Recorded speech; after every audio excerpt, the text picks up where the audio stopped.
la CD3.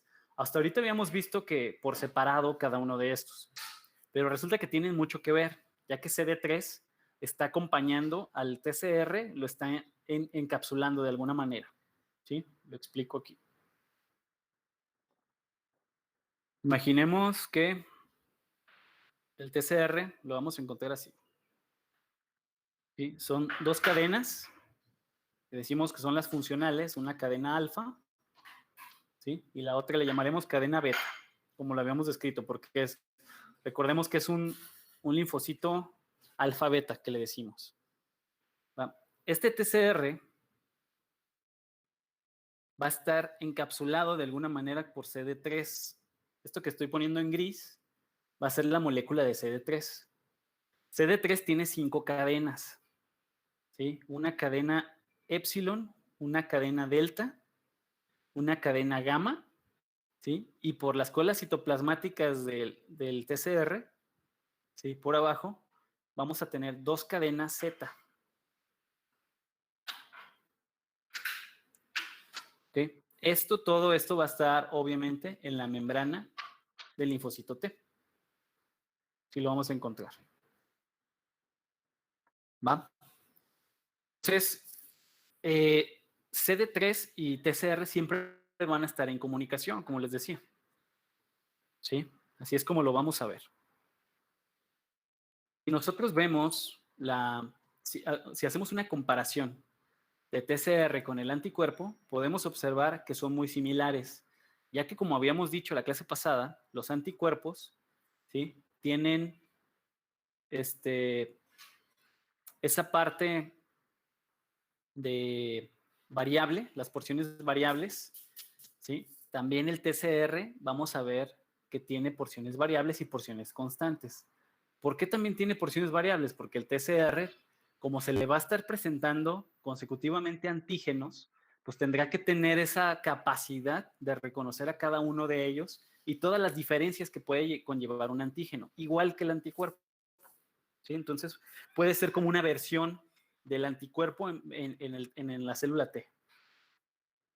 Si vemos la genética del TCR, veremos que también tiene los mismos genes que el anticuerpo. Como habíamos dicho la clase pasada, ¿sí? El anticuerpo tiene genes B, D, J, C, ¿sí? Que significaba variabilidad, diversidad, unión, join y constante. ¿Sí? Entonces, por ese lado son muy parecidos el TCR con los anticuerpos. ¿Sí? También cabe mencionar que lo vamos a dividir este contacto en primer momento y segundo momento. En el primer momento, el TCR, antes de que se le presente un antígeno, se tiene que corroborar que el MHC sea compatible. A ver, déjenme ver dónde explicamos esto. Ah, ya sé.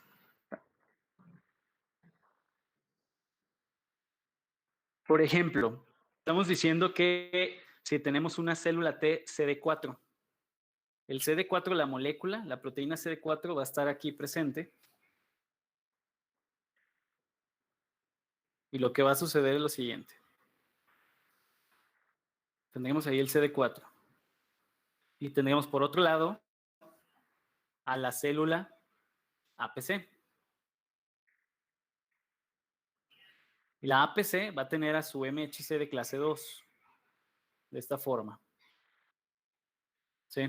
Entonces tendremos MHC de clase 2.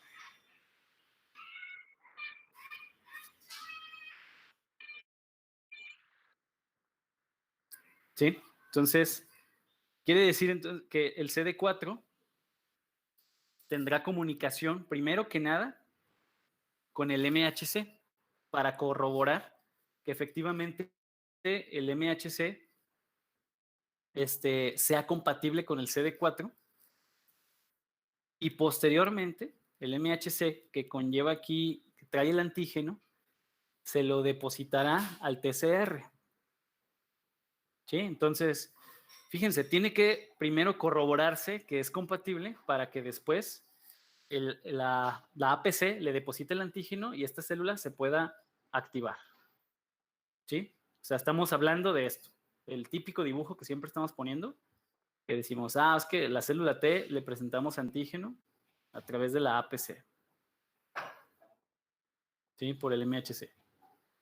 Esto que acabamos de dibujar aquí es este dibujo que siempre estamos haciendo, ¿no? Estamos hablando de esa comunicación. ¿Va? ¿Alguna duda hasta aquí, chicos?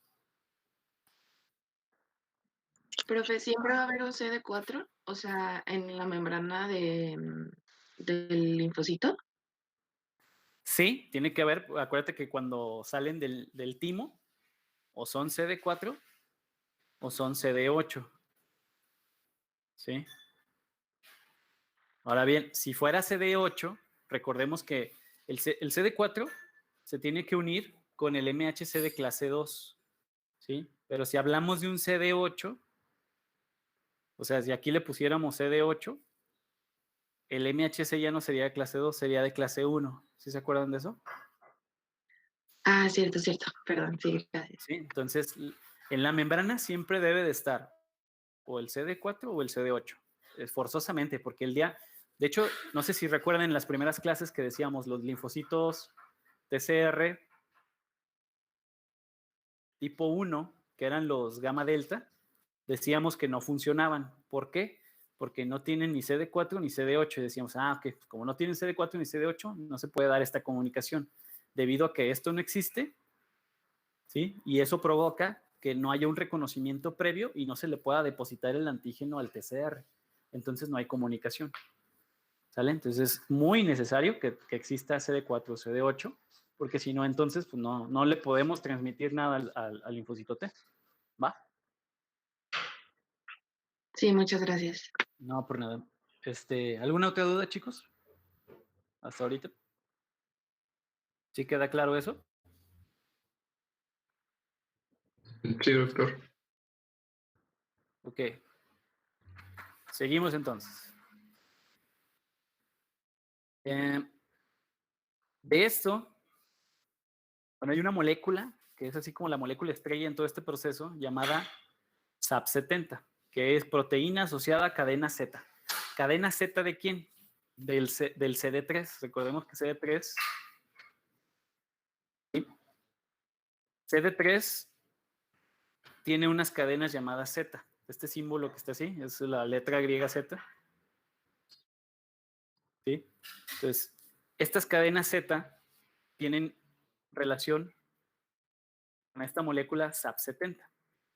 Y SAP70 es la molécula que va a estar llevando la información desde la membrana, ¿sí?, hasta el núcleo. Toda esa información que surge, esa comunicación debe de estar mediada por SAP70. ¿Ok? Para esto, previamente, la célula comienza su comunicación a través de todos los receptores. Hay un montón de receptores que se tienen que pegar desde la célula T con la APC. ¿Sí? Para que esto suceda, fíjense bien, son un montón de cosas las que tiene que tener comunicación. Hasta ahorita solamente habíamos dicho del TCR y del MHC, como si fueran uno solo y que se pegaban y ya listo, ¿no? Pero no es así. Hay que conectar un montón de cosas en la membrana. Sin embargo, hasta ahorita habíamos también hecho referencia, a ver dónde puse la diapo en blanco. Habíamos hecho referencia a que pues solo se encontraban las células y ya como por arte de magia se conectaban, y no es así. Vamos viendo cómo sucede esto. Resulta que las células en su membrana, todas las células tienen unas moléculas llamadas adhesinas. Entonces, cuando una célula T se acerca a una APC,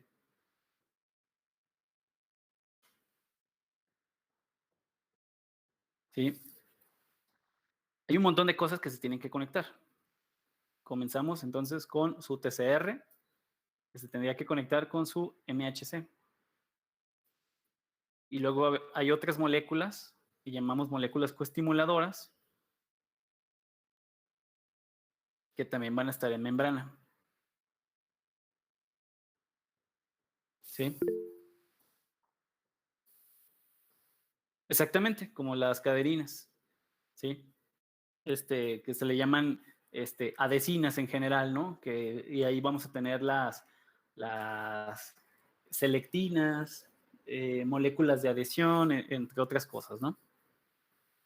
Entonces, toda célula en su membrana, les decía, tienen estas moléculas de adhesión. Y estas moléculas de adhesión, que estoy poniendo en rojo, ¿sí? Les van a servir para que en el primer encuentro la célula se queden pegadas. ¿Sí? Entonces, aquí las células, al encontrarse, lo primero que va a suceder es que chocan entre sí y van a quedar así, ¿no? Van a quedar pegadas estas células.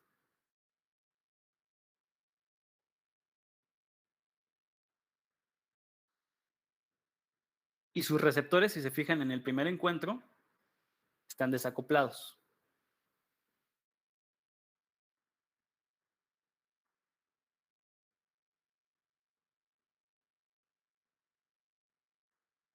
¿Va? Solamente se pegaron gracias a las adhesinas.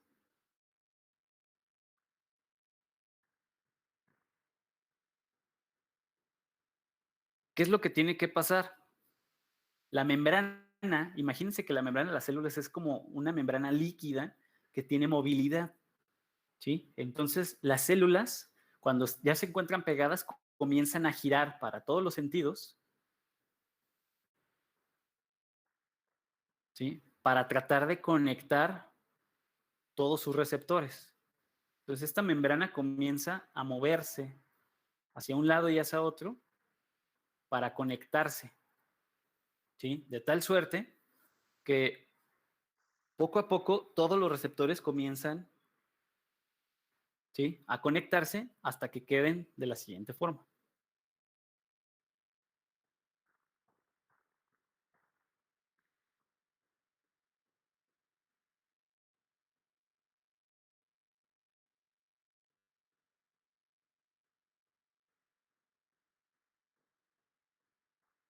No, los dibujé muy... Bueno, están medios despegadones, ¿no? Pero bueno, se entiende la idea.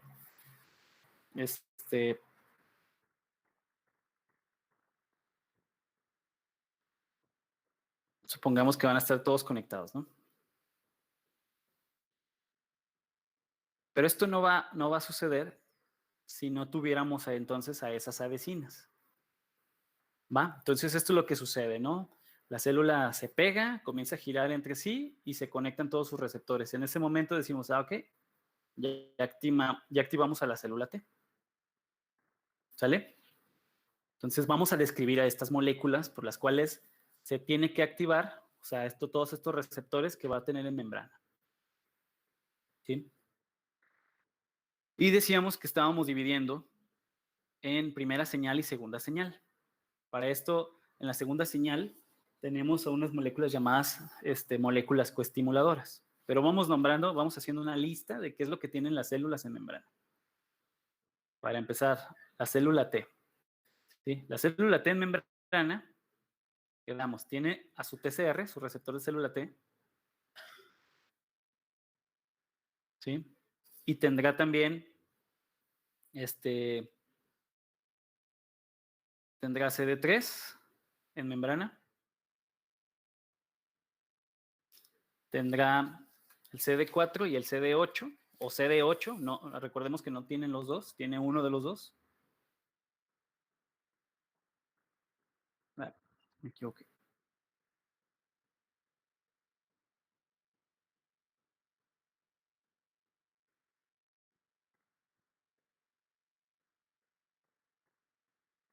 CD4, CD8. ¿Sí? Y esto se va a conectar con la célula APC.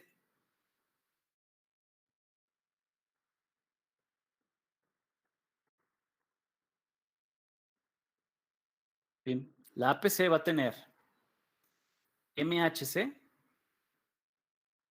en membrana, ya sea de clase 1 o de clase 2. Y entonces la interacción sería de la siguiente manera. El TCR se tendrá que unir al MHC. El CD3 se tendrá que unir a TCR. CD3 no tiene comunicación con la APC, solo con TCR. CD4 se tendrá que unir a MHC de clase 2 y CD8 se tendrá que unir a MHC de clase 1. ¿Sí? A esto le vamos a llamar primer momento. ¿Sí? ¿Sí? Esa es la primera interacción que debe de haber, de lo que estamos hablando aquí.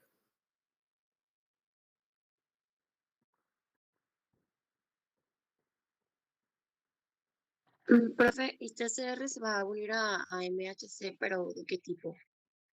Oh, ahí me perdí un poquito. Ahí el TCR se une a los dos tipos.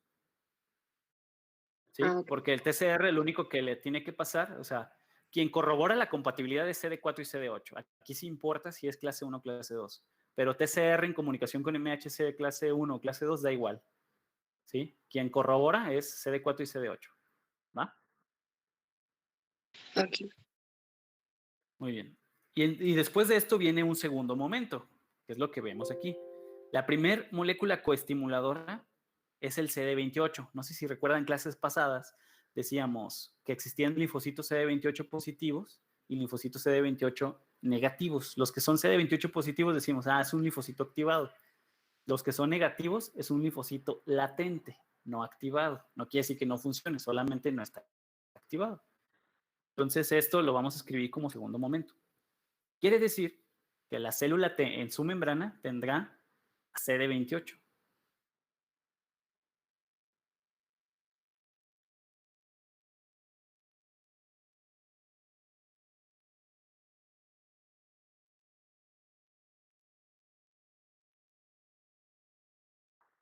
¿Sí?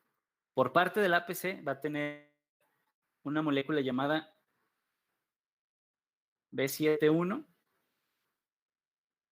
conocida también como CD80.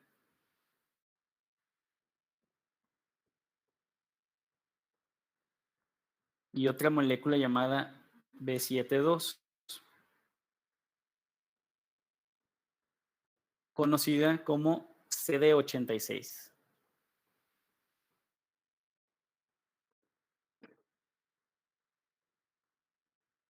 ¿Va? Entonces, CD28 tiene la capacidad de unirse con cualquiera de estas dos. ¿Sí? A eso le vamos a llamar coestimulación. Además de esa, CD28, ¿sí?, tiene un competidor llamado CTLA4, que es antígeno leucocitario citotóxico de células T, ¿sí? CTLA4. ¿Okay? Entonces, podemos decir que estas células son antagonistas. Mientras que CD28 lo utilizamos para activar el linfocito, CTLA4 lo utilizamos para desactivar al linfocito. ¿Sí? ¿Y por qué son antagonistas? Porque resulta que CTLA4 se une exactamente a las mismas moléculas. ¿Ok? La diferencia radica en que CD28 es constitutivo y CTLA4 no. ¿Qué quiere decir esto? Que CD28 permanece todo el tiempo en el 80% de las células T CD4 y 50% de todas las CD8. Vamos, ¿qué estamos diciendo con esto? Que si hacemos una gráfica de pastel, decimos que el 80% de la CD4 siempre está activo.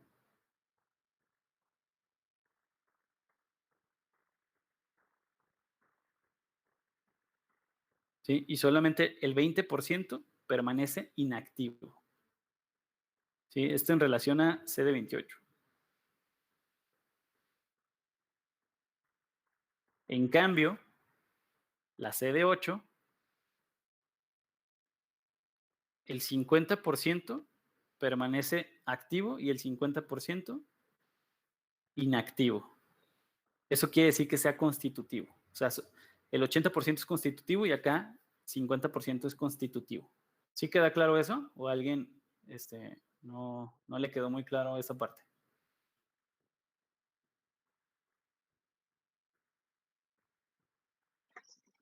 Sí, doctor. ¿Sí? Ok. Creo ¿Qué que sí. pasaría si el 100% de CD8 estuviera activo? O sea, que CD28 fuera constitutivo. ¿Qué creen que tendríamos por consecuencia?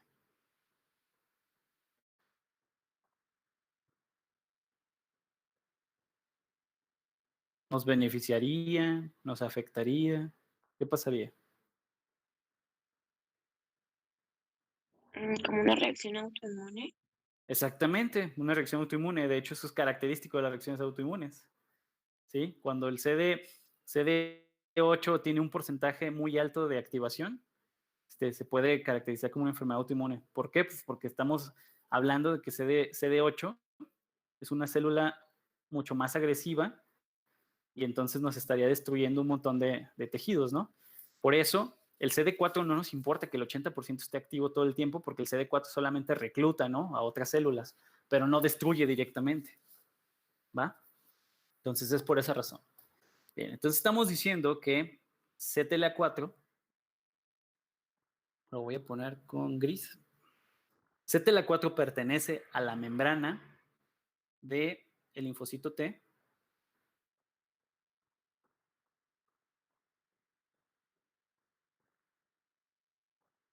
¿sí? Y va a competir con el CD28 porque se une a las mismas moléculas, ¿sí? Entonces son antagonistas, ¿vale? Pero la diferencia es que CD28 activa, CTLA4 desactiva. Ojo, algo que se me estaba pasando. Cuando un linfocito T le hace falta una de estas moléculas en su membrana, decimos que es un linfocito anérgico, ¿sí? ¿Por qué? Porque es latente de activarse, pero no se activa porque hace falta un último estímulo, ¿sí? Cuando hablamos de linfocitos anérgicos es por eso, ¿no? Porque seguramente le hace falta una molécula en membrana para poder activarse. Bien. Otra de las moléculas coestimuladoras es CD45. CD45 es una molécula que está en el linfocito T, ¿sí? Y tiene dos isoformas.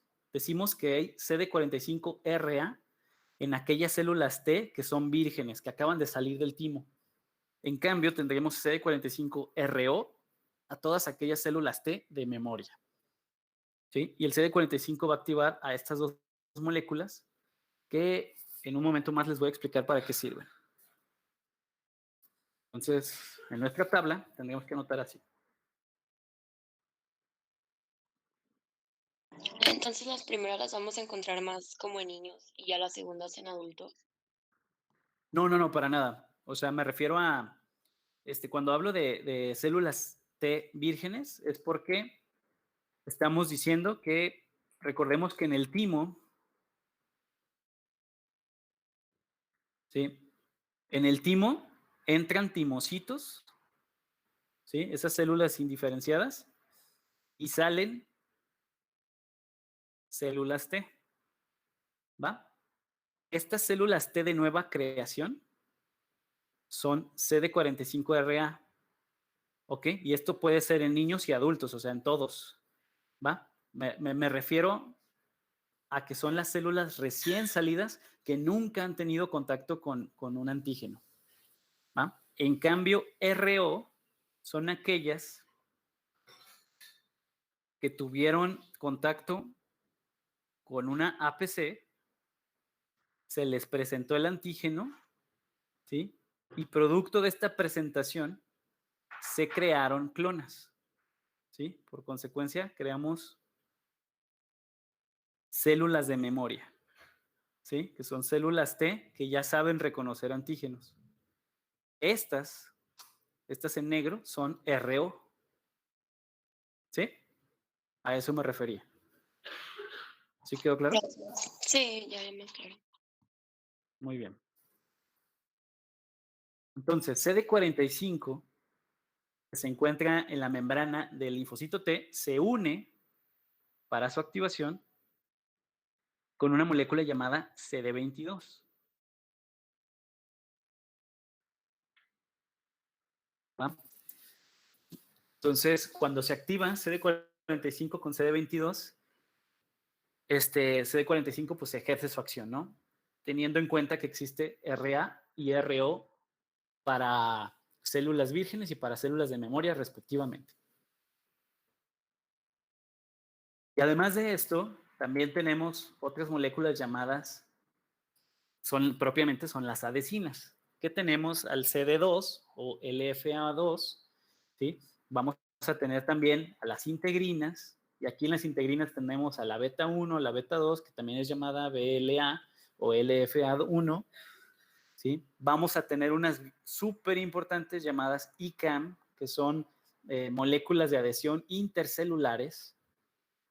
Vamos a tener también a las BCAM, que también son conocidas como BLA4, ¿sí? Que son moléculas de adhesión vasculares, ¿sí? Que estas sirven, las ICAM y las BCAM, recordemos, para la diapedesis. Imagínense que este es un vaso sanguíneo y tenemos una célula.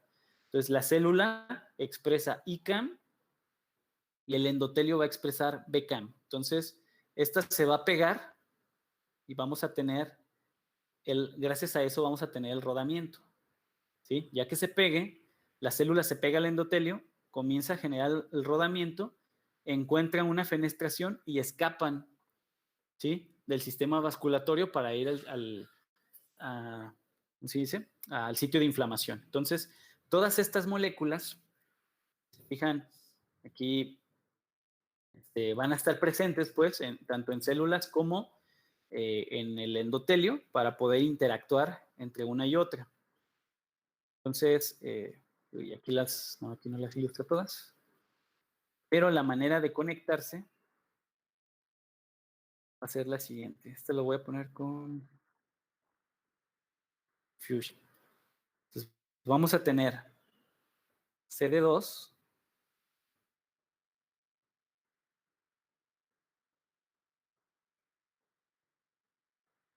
con LFA1.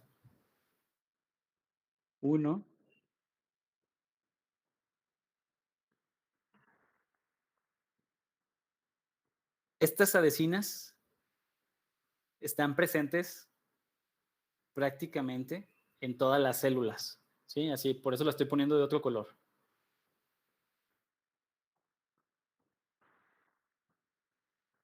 ¿Va?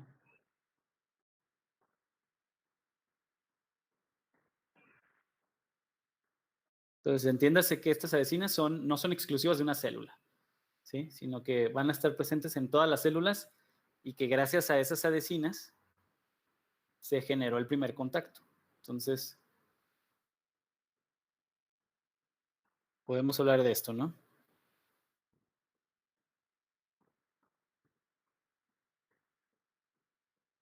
¿Sí se entendió? Sí, doctor. Ok, entonces ya hablamos de segundo contacto, todo esto. ¿Sí? Esta parte, bueno, a las adhesinas, a la parte de las adhesinas, podríamos hablar de 0. Digo, ya le pusimos 1 ahí arriba. Sí, entonces iría en este orden, ¿no? Las adhesinas primero, luego primer contacto y luego segundo contacto. ¿Alguna duda hasta aquí, chicos?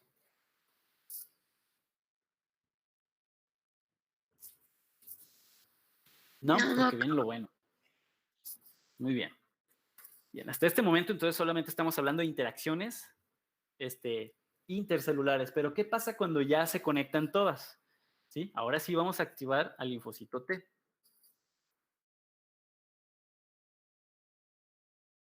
Me faltó esto. El CD44 y la L-selectina. El CD44 va a estar expresado en las células T, digo, tanto maduras como timocitos, células B, granulocitos, macrófagos, ¿sí?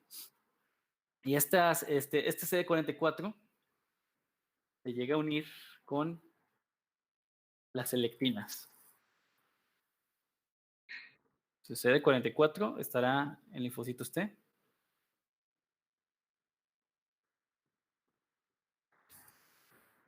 Y se une con selectinas.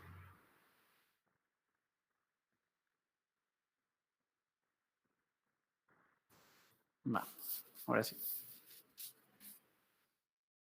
Les vamos explicando esto. Primero, vamos a tener, antes que nada, a nuestro receptor de célula T. ¿Sí? Nuestro TCR, que quedamos que es una cadena alfa y una cadena beta.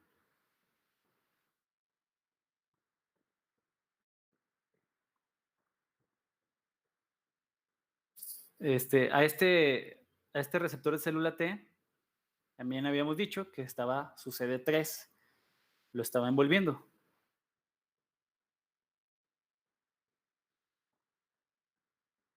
En su cadena epsilon,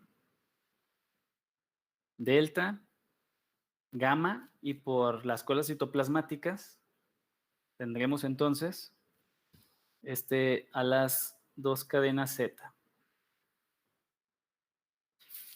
¿Sí? Este es CD3.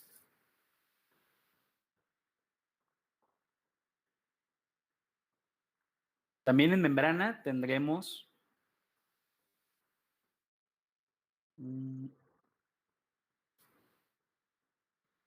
al CD4.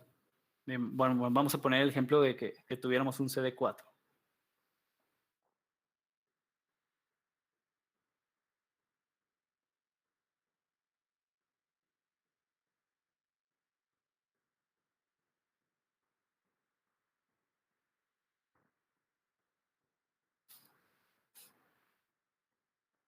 Estamos hablando entonces de la membrana del linfocito T.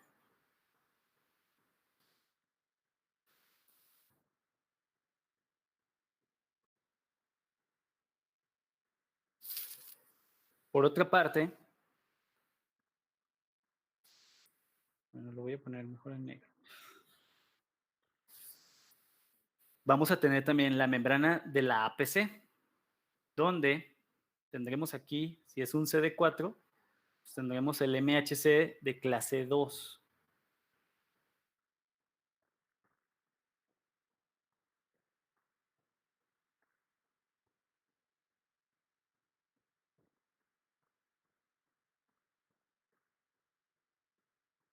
¿Sí? Que está interactuando con el CD4.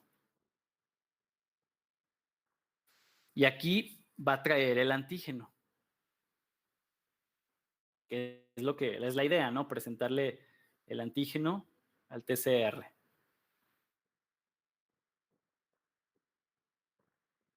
¿Sí? Pero primero, fíjense lo que va a pasar, que hay una interacción entre CD4 y MHC, que corrobora que es compatible, que es el clase 2, y entonces, si es compatible, se deposita el antígeno al TCR.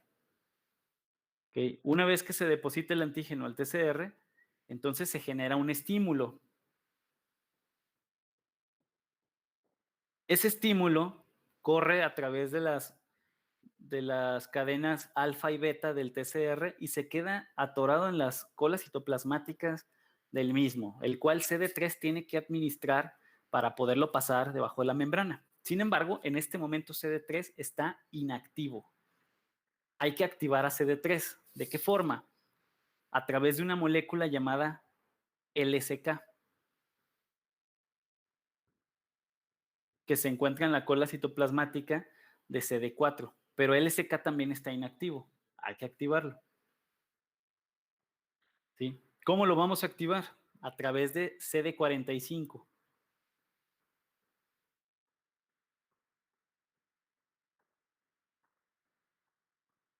Y CD45 en este momento es RA, porque es una célula nativa, su primer contacto. ¿Sí? CD45 entonces se tendría que unir a la APC, recordemos que todo esto es APC,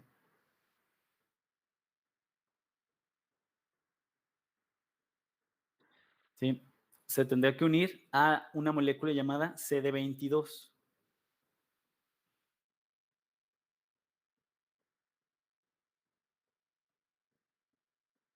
Entonces, una vez que CD45 se une a CD22, Por consecuencia, CD45 activa a dos moléculas. Una llamada SIC, que es una quinasa. Recordemos que las quinasas son moléculas que transportan fosfatos. Esta molécula SIC. Y también activa a LSK. Producto de esa activación, entonces, ahora sí, LSK puede activar a CD3. Y por consecuencia, se va, ahora sí, va a correr ese estímulo. Ese estímulo va a ser administrado por las cadenas Z, ¿sí? Y se van a generar fosfatos.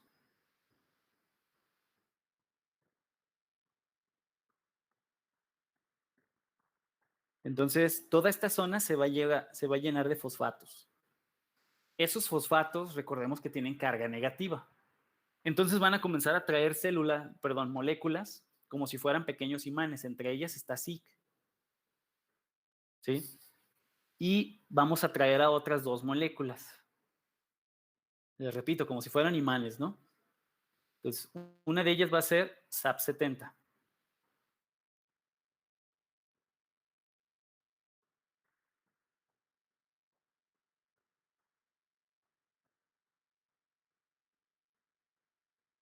Entonces, SAP70, SIC y otra molécula van a formar un complejo.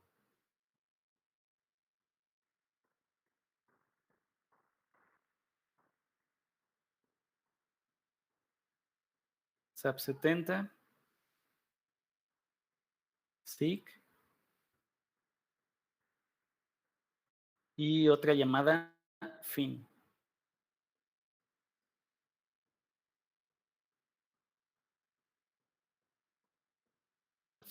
¿Sí? ¿Vamos bien hasta aquí? ¿Se entendió esto? ¿O alguien tiene dudas?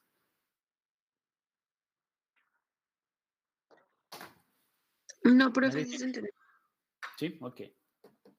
Muy bien, entonces ya tenemos ahí reclutados a estas tres moléculas. ¿Para qué reclutamos a esas tres moléculas? Porque todas deben de recibir fosfatos, ¿sí? Principalmente SAP70. Hay que fosforilar. Entonces, todas fueron ahí a la membrana a ser fosforiladas. Bien. Ahora, ya que tenemos fosforilado a SAP70, lo debemos de llevar al núcleo para poder ejercer su acción, porque SAP70 es como un factor transcripcional,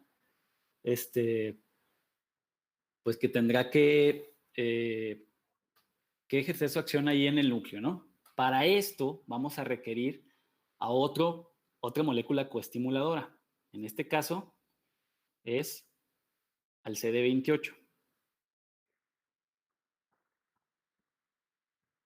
Y quedamos que también está en la membrana de la célula T. Y el CD28 se tendrá que unir con esas dos moléculas que habíamos descrito antes, ¿sí? Que era CD80 y CD86.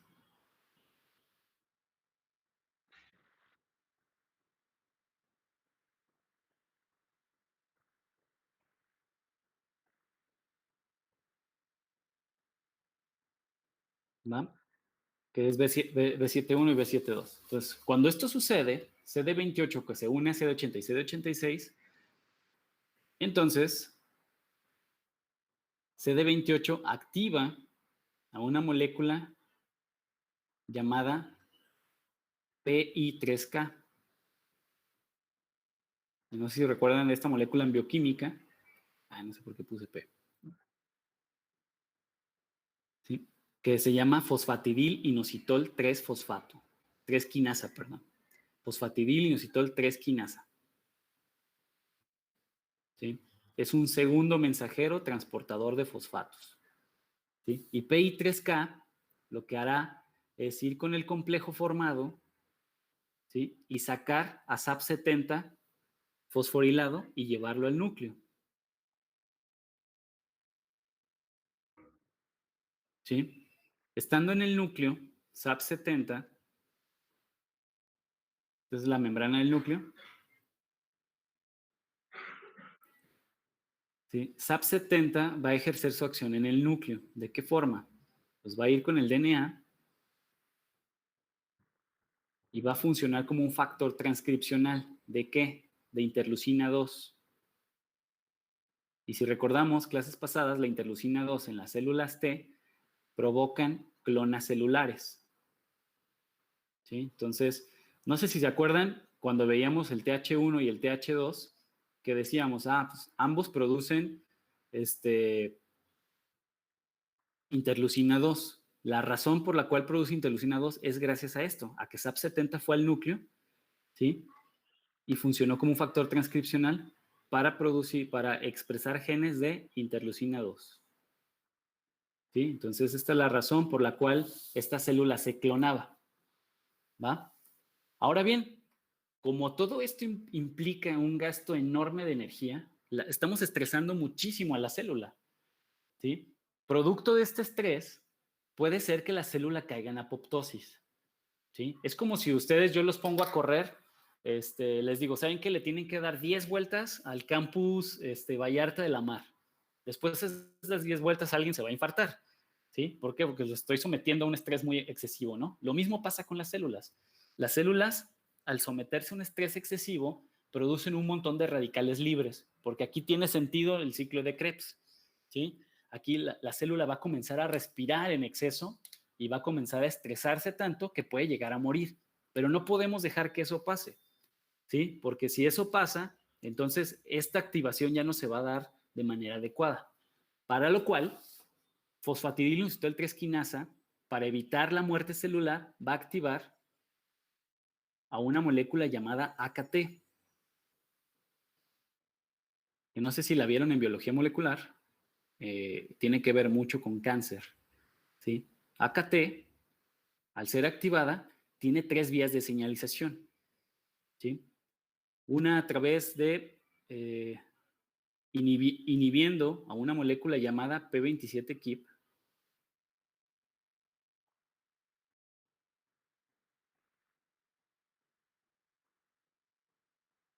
¿sí? Otra llamada va a activar a otra llamada BCLXL,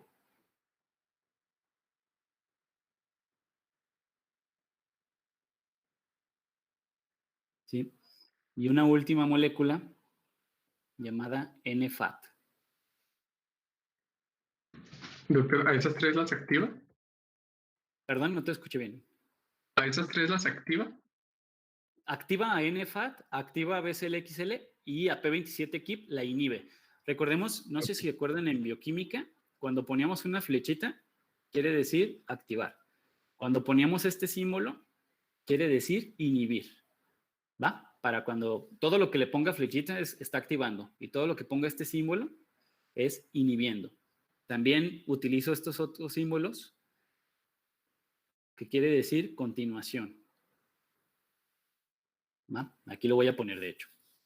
¿Sí? ¿Qué pasa? Vamos explicando primero P27-KIP. ¿Qué pasa cuando inhibe P27-KIP? Bueno, aquí ponemos continuación. ¿Sí? Lo vamos a continuar acá. Es como una teletransportación de moléculas.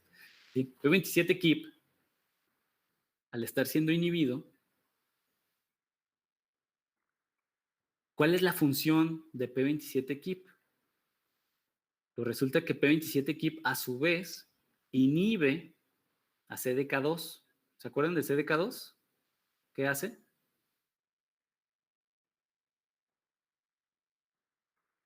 ¿Alguien se acuerda de CDK2?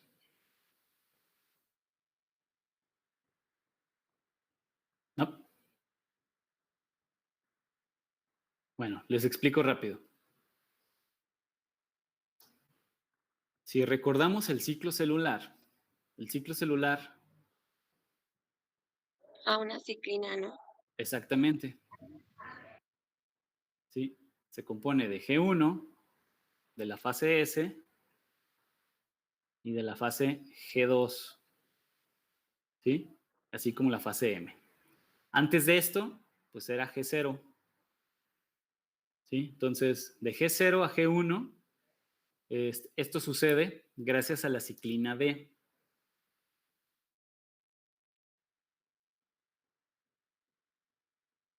¿sí? Cuando activamos a la ciclina D activa a una CDK, a dos CDK, que es la CDK4, y a la CDK6, que estas a su vez activan a una proteína llamada RB o retinoblastoma. ¿Okay? Este retinoblastoma está unido, ¿sí?, a otro factor llamado E2F. Y este E2F unido a la vez a un cofactor llamado DP1. ¿Sí? Cuando RB es fosforilado, entonces se separa de E2F y DP1.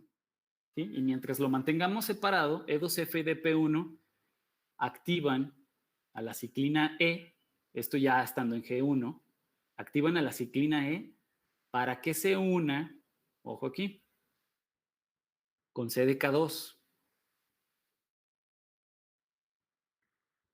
¿Sí? Entonces se va a unir con CDK2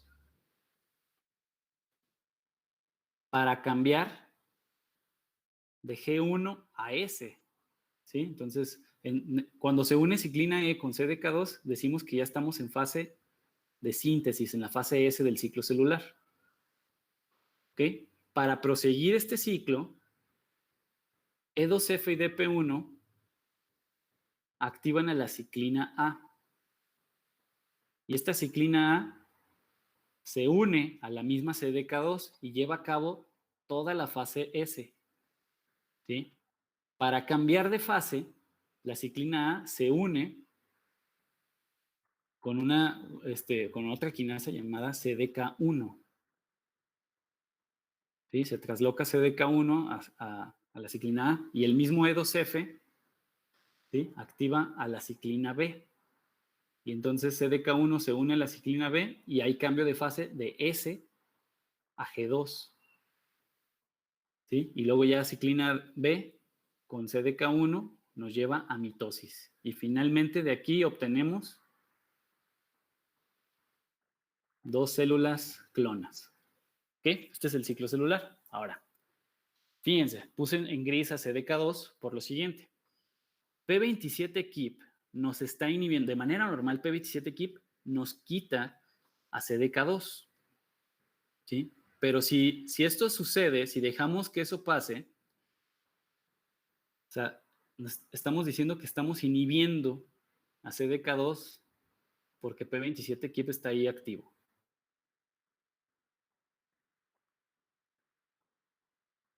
¿Qué va a pasar?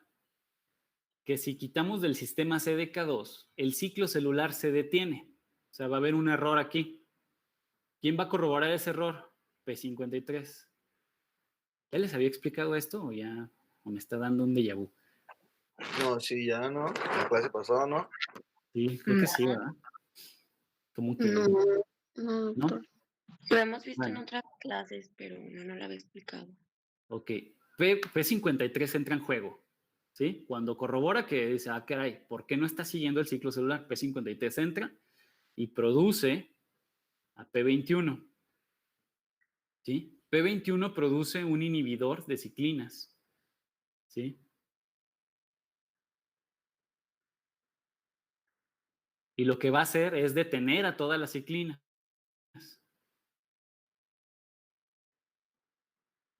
¿Sí? Las detiene todas y detiene el ciclo.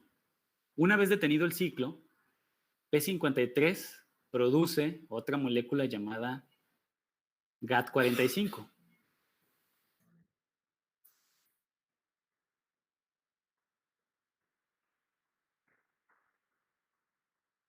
Que significa Growth Arrest DNA Damage, o proteína de arresto al daño del DNA. Y GAT45 va y corrobora el error. Dice, ah, ok, el error está aquí. P27-KIP está unido a CDK2. Pero como no lo vamos a poder separar, ¿sí? Entonces GAT45 dice, ¿sabes qué? Esto no tiene solución. ¿Sí? Y GAT45 a su vez produce una molécula llamada VAX. ¿Sí? Y otra llamada Inhibition Growth Factor. ¿Sí? O factor de crecimiento de inhibición. Factor de inhibición de crecimiento. Inhibition es growth factor. Y estos, a su vez, ya no sé dónde poner, producen caspasas. Y las caspasas, pues cortan el DNA. O sea, ¿qué estamos diciendo? Pues que al final de esto llevamos a la célula apoptosis. ¿Por qué? Porque P27-KIP se mantuvo unido a CDK2, no lo dejó libre. ¿Sí? ¿Qué estamos haciendo acá? AKT se está deshaciendo de P27-KIP, lo estamos inhibiendo. ¿Para qué? Para dejar libre al CDK2. Entonces, si nosotros quitamos a P27-KIP, entonces GAT45 dice, ok, sí tiene solución y no produce estos, arregla esto y el ciclo prosigue.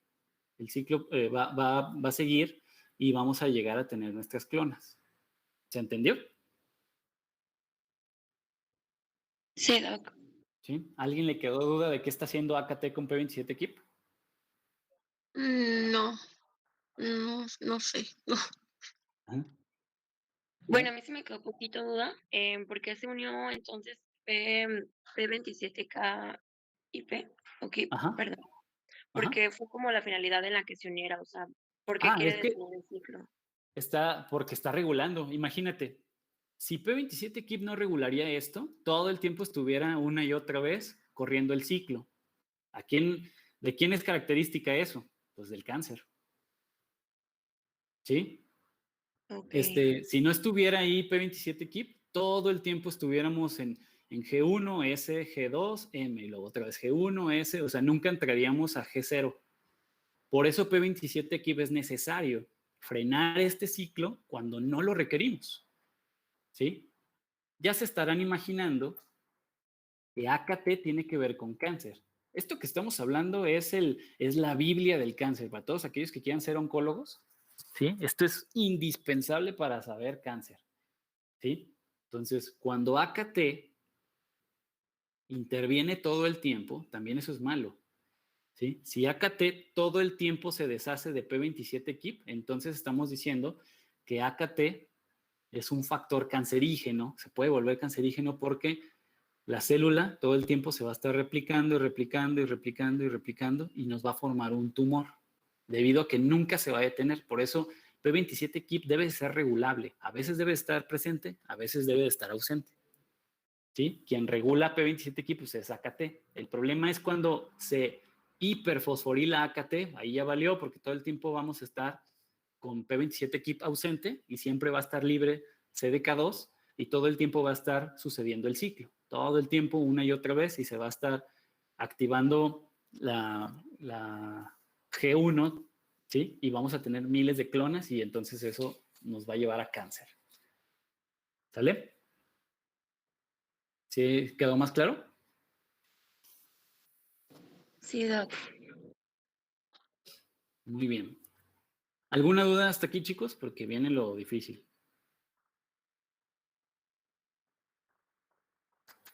No, ¿Ninguna? Ok. De hecho, faltan compañeros, ¿verdad? Como que recuerdo que éramos más.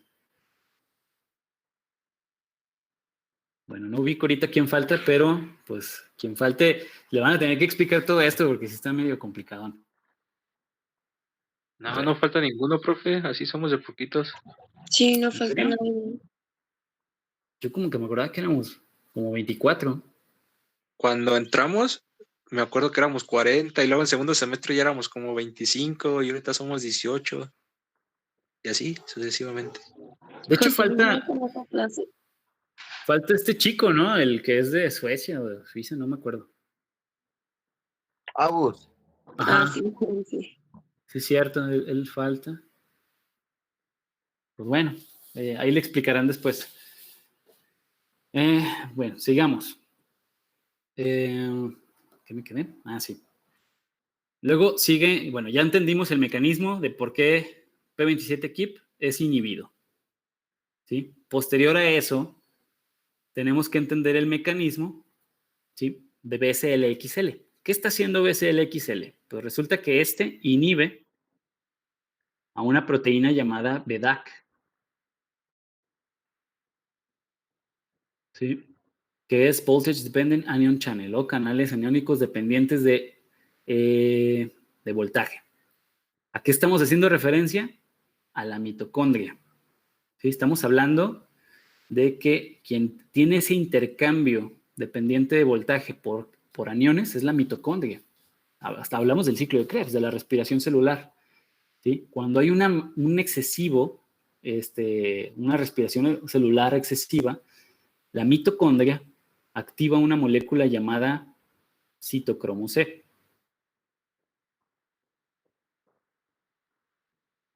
Me imagino ya la han visto en muchas clases. El citocromo C, cuando se activa, se sobreactiva más bien, produce radicales libres.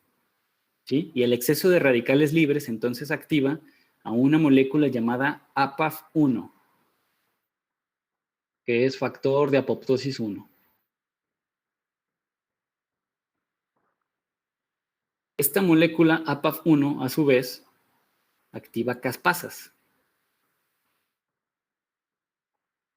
Específicamente a la caspasa 3, a la 9 y a la 8. ¿Sí? Y estas caspasas pues irán con el DNA y lo cortarán. Esto mandará a la célula apoptosis. ¿Sí? Esto está sucediendo porque estamos llevando un estrés excesivo a la célula. ¿Sí? Volvemos al ejemplo. Si ustedes comienzan a correr muchísimo, ¿sí? Pues entonces van a sufrir un estrés. Ahora imagínense que están sufriendo este estrés en un cuarto cerrado donde el oxígeno no entra. El poco oxígeno que les queda a ustedes será transformado por ustedes mismos a CO2 y se van a intoxicar. Lo mismo le pasa a las células. Si nosotros las sobreestresamos, va a generar radicales libres por consecuencia y estos radicales libres terminarán matando a nuestra célula. Mucho se ha dicho de los radicales libres, incluso hasta personas que no están asociadas a la medicina dicen, ay, es que hay que consumir antioxidantes para los radicales libres. Pero no todas las personas saben realmente qué son los radicales libres, como el ion superóxido, como otras formas, ¿sí? Reactivas, especies reactivas de oxígeno, ¿sí? El SOS también, que van a estar ahí libres, producto de la respiración celular. Entonces, estos radicales libres, ¿sí? Cuando se acumulan, pues ejercen esto, activación de caspasa a través de APAF1. ¿Sí? ¿Qué tenemos que hacer? AKT, al activar ABCLXL, está inhibiendo este intercambio de aniones. ¿Para qué? Para inhibir momentáneamente la respiración celular. ¿Sí? Y evitar el sobreestrés para que no se muera la célula, porque estamos activándola, le estamos presentando un antígeno. ¿Sí? Entonces, lo que estamos ocasionando es evitar la apoptosis a través de la respiración celular. ¿Sí queda claro? Finalmente, AKT es una molécula antiapoptótica. Es lo que estamos diciendo. ¿Sí? Bien.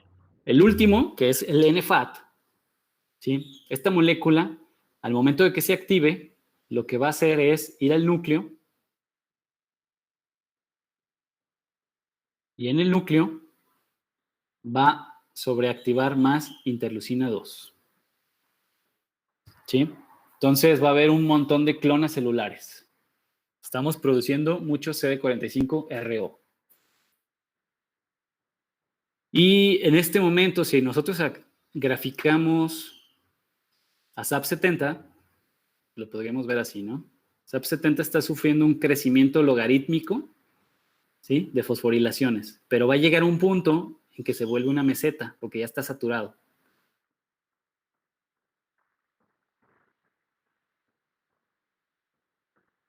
¿Hasta aquí alguna duda, chicos? ¿No? Entonces, antes de que se sature, el mismo SAP70 va a activar unas moléculas que se encuentran en membrana llamadas moléculas LAT, que son linkers de activación de células T. Moléculas LAT. Producto de la activación de estas moléculas LAT, como metabolito van a producir PIP3, fosfatidil inositol 3-fosfato se llama. Y de este PIP3 se produce algo llamado GAD, diacilgliceroles. ¿Sí? Estos diacilgliceroles van a encapsular calcio. ¿sí? Como si fueran pequeñas burbujas lipídicas, encapsulan calcio, y el calcio será transportado al núcleo y entonces generará mayor permeabilidad, es decir, va a abrir poros en el núcleo. Al hacer esto, produce que todo el SAP70 fosforilado entre más veces a la célula, al núcleo, perdón. ¿Sí? Miles de veces al núcleo. Y potencia aún más la interleucina 2. ¿Sí está claro? Entonces, cuando sucede esto, decimos, ok, SAP70 está saturado. ¿Hasta aquí alguna duda, chicos? No, doctor. Ok. Entonces, hasta aquí podemos decir que es la activación. ¿Sí? Ya lo tenemos sobreactivado nuestro linfocito T. Ahora hay que desactivarlo, porque si lo mantenemos así sobreactivado, resulta que nos va a poder generar un efecto contrario, o sea, nos va a provocar una inflamación constante y eso nos va a provocar un daño, ¿no? Entonces hay que desactivar al linfocito T. ¿Cómo lo vamos a desactivar? Pues con el antagonista de CD28. La desactivación la voy a poner en rojo, ¿sí? Ya que esté saturado SAP70, el mismo SAP70 va a activar, ¿sí?, a CTLA4. CTLA4 se va a encontrar en citoplasma, en vacuolas.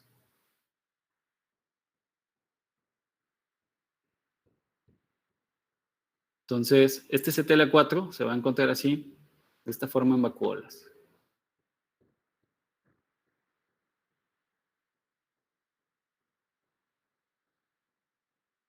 ¿Ok? Cuando sucede esto, entonces el CTLA4 va hacia la membrana y en la membrana se dimeriza, es decir, se une de 2 en 2. ¿Va?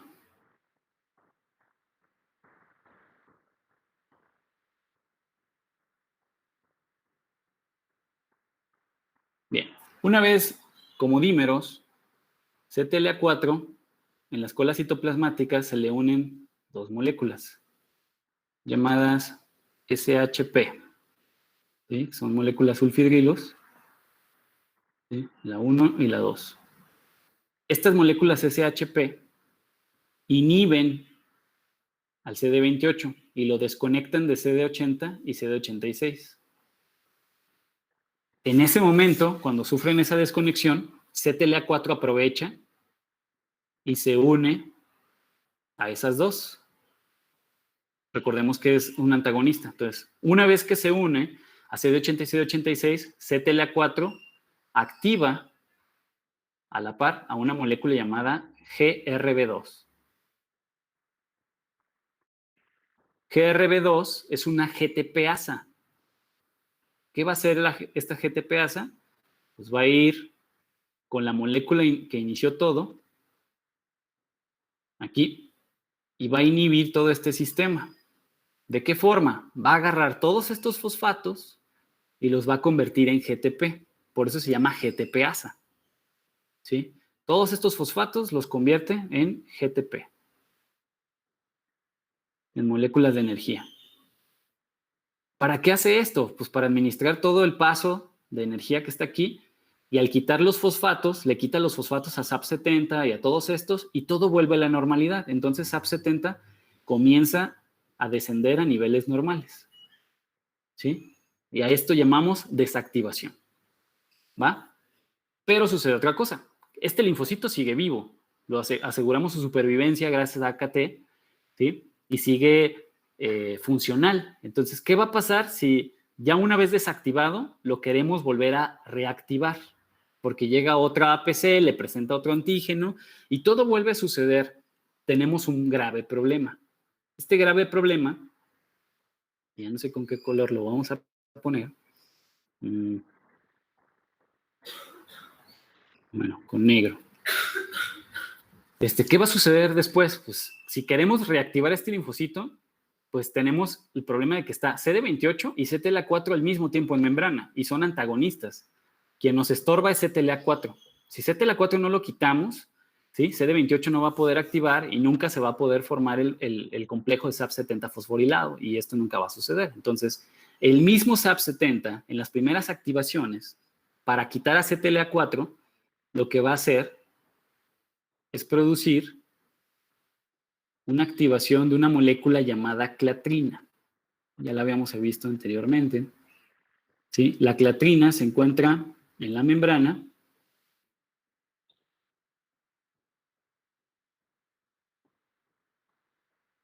¿Sí? Esta molécula de membrana se le va a unir a CTLA4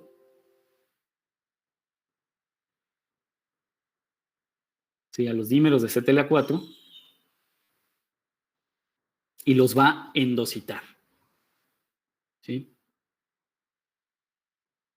Entonces, CTLA4 endocitado lo vamos a fusionar con los fagolisosomas.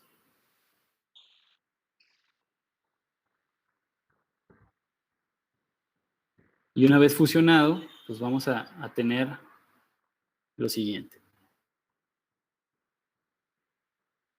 ¿Sí? CTLA4 viajará endocitado, se fusiona con el fagolisosoma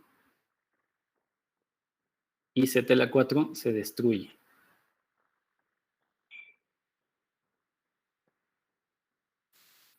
¿Sí? Producto por las enzimas, la lisozima. ¿Sí se entendió? Esto lo hicimos para eliminar a CTLA4 de la membrana y entonces, eliminando a CTLA4, dejamos libre otra vez a CD28 para que se vuelva a reconectar con CD80 y CD86. Y listo. ¿Alguna duda, chicos? Sí, doctor, yo tengo una duda. Cuando CTLA4 se une a CD80 y 86, activa GRB2 Sí, y después así es. GRB2 inactiva a LSK. No, inactiva todo Bueno. esto. A SAP70 todo Finisig. Sí, porque fueron los ok, que ok. iniciaron todo el proceso.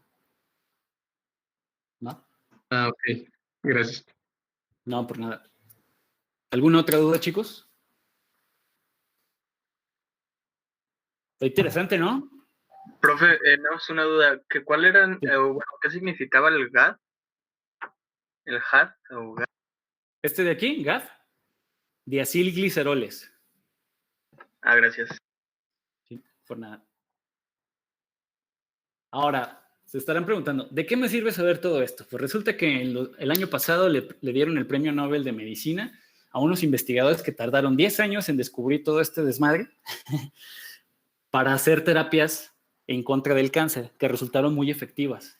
Y lo que hicieron fue algo bien sencillo. Dijeron, a ver, si yo quiero que mis células T, todas mis células T reconozcan a los tumores, ¿sí? Necesito mantenerlas activas todo el tiempo. ¿Qué voy a hacer? Pues para reconocer los tumores necesitamos de la ayuda de las APC,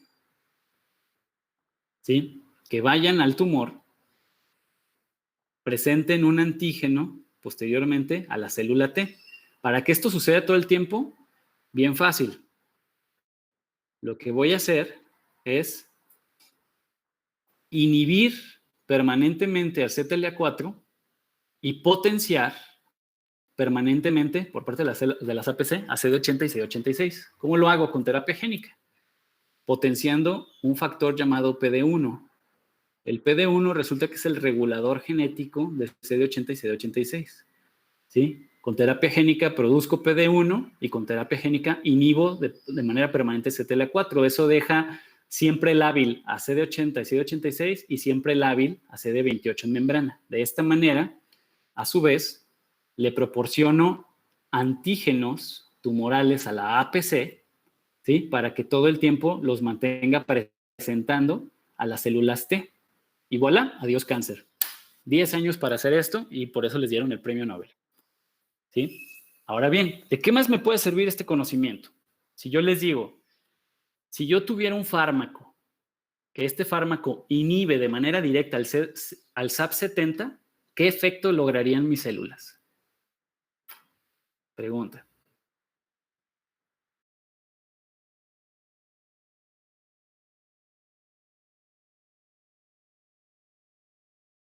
ahorita sí sostiene.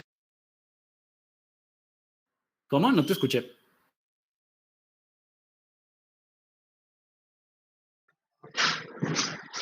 No, doctor, iba a decir que, bueno, tal vez pudiera funcionar en las enfermedades autoinmunes, Exactamente, en las enfermedades autoinmunes, ¿como cuál? como lupus. Ok, ¿qué estaríamos haciendo al estar inhibiendo SAP70 en una enfermedad autoinmune? Pues estaríamos evitando que se sintetice interleucina para que... No, ¿sí? Ay, Más o menos, estaríamos evitando la proliferación masiva de células T, porque en una enfermedad autoinmune, quienes son mayormente nuestros enemigos son las células T. Por ejemplo, en Guillain-Barré, ¿sí? No sé si ubican, o ¿han escuchado la enfermedad de Guillain-Barré? Sí. Guillain-Barré es una enfermedad propiciada por unas células llamadas TH17. ¿Sí? Entonces resulta que estas células se elevan en número. ¿Sí? Y estas células TH17 comienzan a reconocer a unas proteínas y unos lípidos de las vainas de mielina de los axones. ¿Sí? Ustedes saben que entre un axón y otro, más bien entre una neurona y otra, existen axones de conexión, los cuales están recubiertos por un agente aislante que llamado vainas de mielina, que está hecho de proteínas y lípidos. ¿Sí? Gracias a este agente aislante es que corre la sinapsis, pero las TH17 reconocen a este aislante como un antígeno y lo empiezan a degradar. Al degradarlo, la sinapsis ya no sucede, ¿sí? Y el paciente comienza a perder movilidad en todo el sistema motor y queda totalmente parapléjico, ¿no? El paciente, ¿sí? Y posteriormente todo hasta como en estado vegetal, ¿no? Y puede llegar a morir. Entonces, si nosotros tuviéramos un fármaco que inhibe a SAP70, nos desharíamos de todas las células TH17, ¿sí? Y el paciente con Guillain-Barré comenzaría a revertirse, ¿sí? También, si nosotros inhibimos a SAP70 con un fármaco, pudiéramos deshacernos de la inflamación. También es una manera de deshacerse de la inflamación, ¿sí? Y así con cada una de estas moléculas, ¿no? Pudiéramos hacer una estrategia. Por ejemplo, ya decíamos en AKT, si nosotros potenciamos AKT, ¿qué vamos a hacer? ¿Qué efecto logramos si sobreactivamos AKT?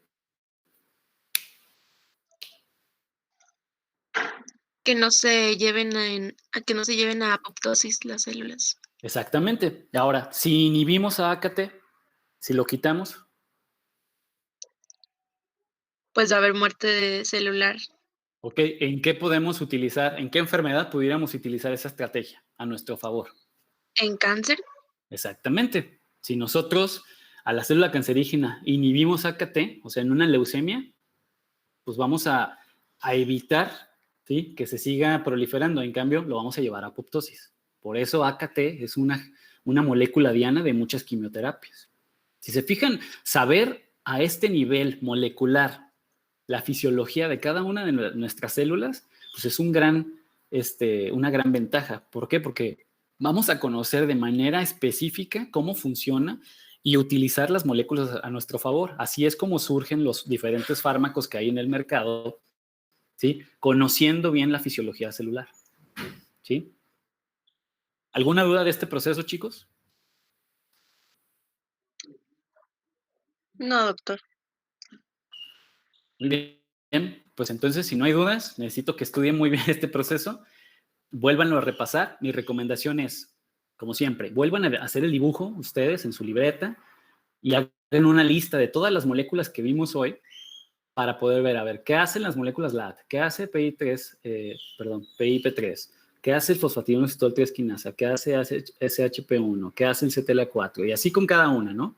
Para que puedan entender todo el proceso, ¿sale? Y divídanlo así en activación, desactivación y reactivación. Son 3 procesos los que acabamos de ver. ¿Sí? Y pues bueno, si ya no hay dudas, pues nos vemos el siguiente jueves. Repasen todo esto porque pues esto se los va a preguntar en el examen. ¿Sí? Y sí me gustaría que repasaran muy bien y la siguiente clase si tienen dudas o si tienen dudas en el transcurso del fin de semana, pues con mucho gusto se las respondo en el grupo que tenemos. ¿Va?